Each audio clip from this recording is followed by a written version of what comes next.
A good win for our program, and that's what I've said now 6 times. I'm proud of our student athletes, proud of our staff, proud of our coaches.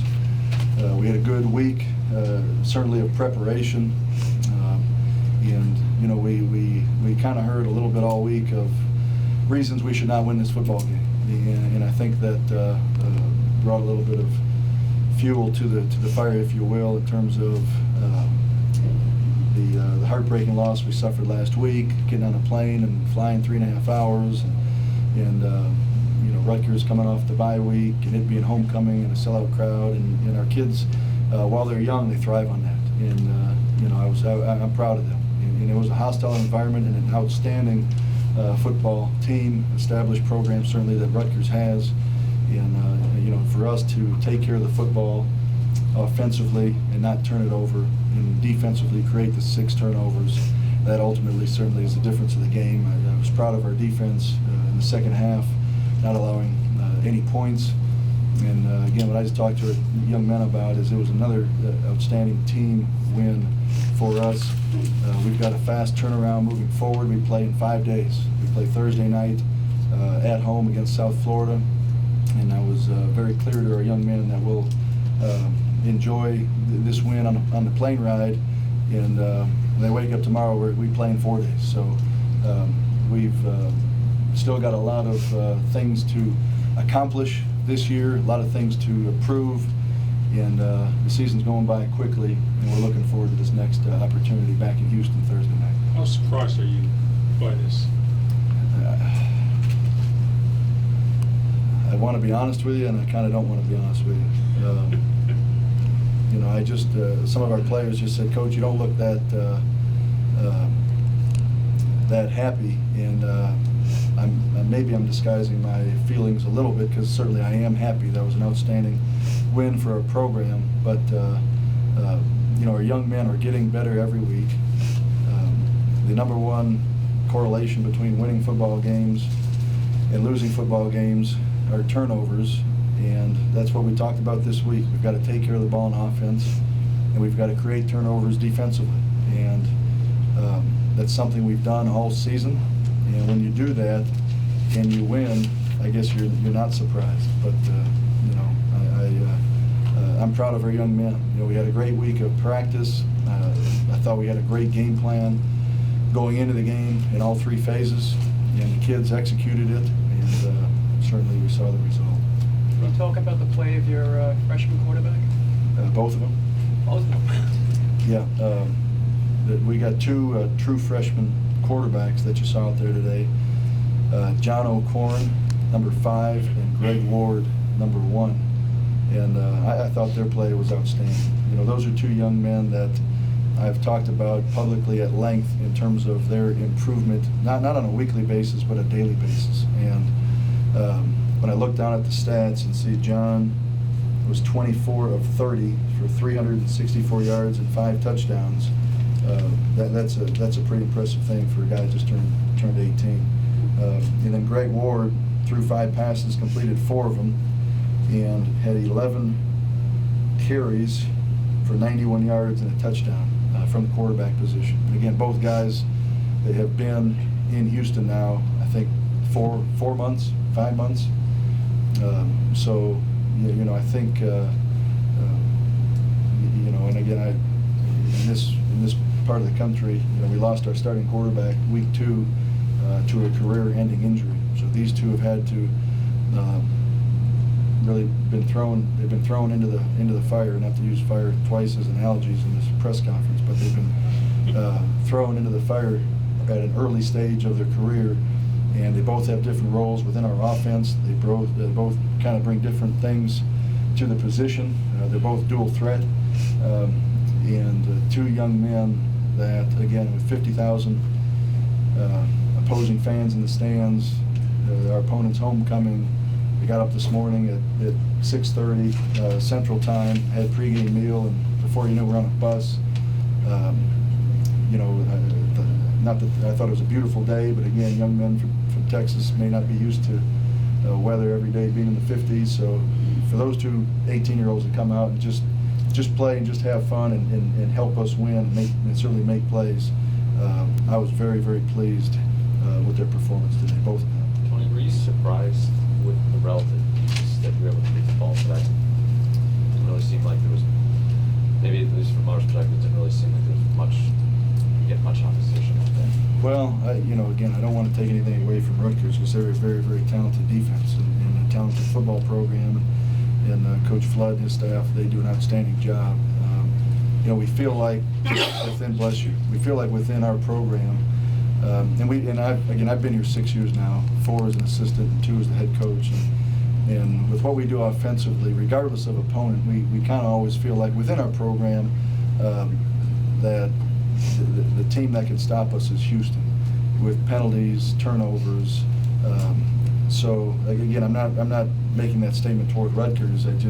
If we execute and take care of the football, and again, we had way too many penalties, which you saw on the opening drive, ended up into a missed blocked field goal. So, maybe I haven't answered your question, but when we execute and we don't turn the ball over, that's what you're going to see from our offense. And if we do turn the ball over and get penalties, you're not going to see 49 points. Is that pretty much as well as that offense can play?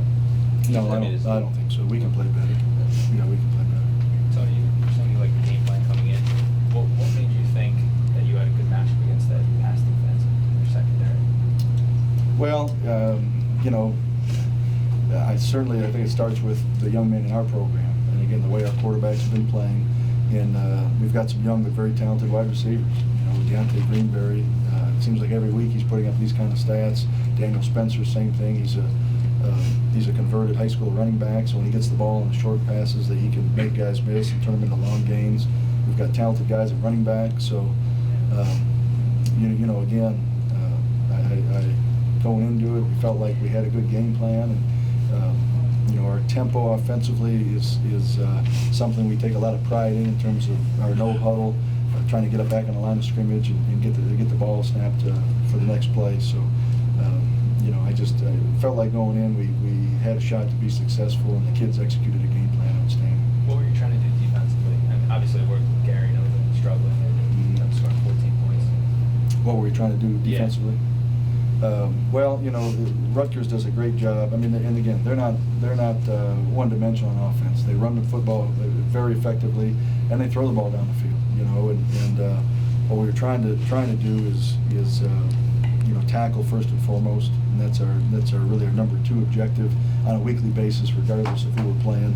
And again, I thought early in the game we did not tackle as well, and then I think we settled down a little bit, and were able to get the guys and hold them to 2 and 3 yard gains and not 8 and 9 yard gains in the run game. The second thing is we felt like we had to come in here and try to stop the run as well as we could. I thought again they did some things schematically early that we had to adjust to, and I thought our staff did a nice job adjusting, not even before halftime on some of the things they were doing, and got our guys settled down, and again came out in the second half and really played well in that second half. You in Central Florida, the only 2 unbeaten now in the league. Is this now viable? Well, I know it's still ways to go, but do you look at that as one of the goals to win this thing? Well, our goal is to beat South Florida, and I don't know. I don't look at standings. We don't talk about standings.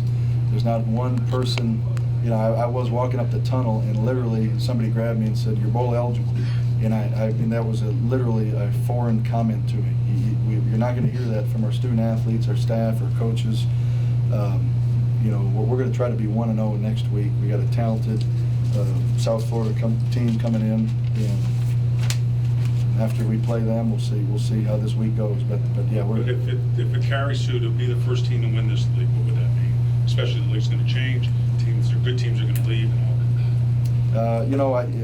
My dad told me a long time ago, and I can't probably use the exact phrase he used, but when you're asked if questions, I'd probably stay away from that. So, and I'm not trying to be disrespectful by any means. We're on to South Florida. I'd like to answer that maybe in a month and a half. Tony, was part of the reason that John was able to be so successful today was that protection. It seemed like Rutgers was not able to get really much of a pass pass rush on him all day long. Yes, yeah, and again, I think we gave up, I want to say 4 sacks. I might be wrong on that. You know, they did a nice job, especially early, I thought, getting pressure. And again, whether it was their defensive line or whether they blitzed or whether it was a coverage sack, I think there were a couple times early where maybe John held the ball a little bit too long, or a guy came through and got pressure on him. We had the intentional grounding call as well. So, you know, but again, that is a talented front for Rutgers, and I was proud of our offensive line. You don't get 611 yards in your offensive line and not play well. So I was proud of their effort, proud of their performance. I saw your Temple game, and you guys couldn't get it in the end zone that day. What's different now? Well, I think you know, I think a couple things, and again, you know, everybody's got their own opinion on the first thing, but you know, we lost Kenneth Farrow in that game, our 215-pound starting tailback, in the second quarter. You know, we had I give Temple credit, you know, in our league, top to bottom, however you want to look at it, there's talent in this league, and there is no, and you can look at example after example after example of teams in this league that supposedly upset another team or almost upset another team. I mean, it is a competitive conference. So, you know, I'm not, you know, I think some of it in that game. We also lost our starting quarterback in the second quarter of that game, and then you throw in an 18-year-old in John O'Corn, and there were some things execution-wise, you know, back in, what is that, September 7th, you know, that 14th, yeah, that we can do better, and I think we are doing better at this point. The dancing before the kickoff, is that something you guys have been doing all season long? No, we've been doing that for 6 years. Okay. Yeah, no, it's not, it's just for us, you know. I hope no one would interpret our kickoff coverage team dancing as being taunting. Our guys sway back and forth. Take a lot of pride on our special teams, and we play starters on our special teams, and those guys get out there, and we challenged our kickoff team this week. You know, I mean, Rutgers has taken 3 returns for touchdowns going into this game, and you know, I was asked at length this week what our plan's going to be, and we challenged our kickoff team. We're going to kick it deep and cover. We had a lot of those kickoffs with the wind. And you know, I take that back. Really, Richie there only hit a couple into the wind and actually hit one from our own 20. That was a touchback. So, but we were going to kick it deep, and those guys just get fired up. Yeah, they've been swaying back and forth now for going on 6 years. Any other questions?